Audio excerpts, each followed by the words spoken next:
পাঁচ বিবিতে মহান বিজয় দিবস উপলক্ষে শীতার্ত মানুষের মাঝে শীত বস্ত্র ও পুরস্কার বিতরণ অনুষ্ঠান রোববার রাতে গোপালপুর গ্রামে অনুষ্ঠিত হয়। এ উপলক্ষে গোপালপুর তারেক জিয়া যুব উন্নয়ন ক্লাব এন্ড সমিতির আয়োজনে অনুষ্ঠিত আলোচনা সভায় সভাপতিত্ব করেন কমিটির সভাপতি হারুনুর রশিদ দোয়েল। সভায় প্রধান অতিথি হিসেবে বক্তব্য রাখেন থানা বিএনপির সাবেক সভাপতি আব্দুল গফুর মণ্ডল।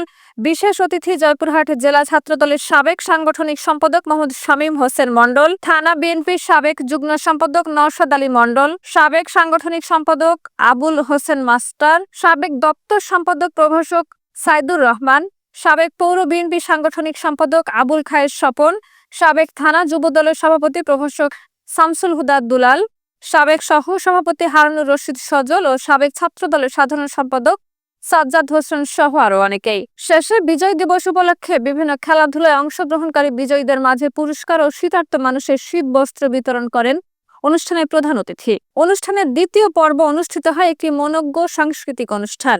মঞ্চে সঙ্গীত পরিবেশন করেন জয়পুরহাট জেলা সহ রাজধানীর ঢাকার বিভিন্ন শিল্পীবৃন্দ।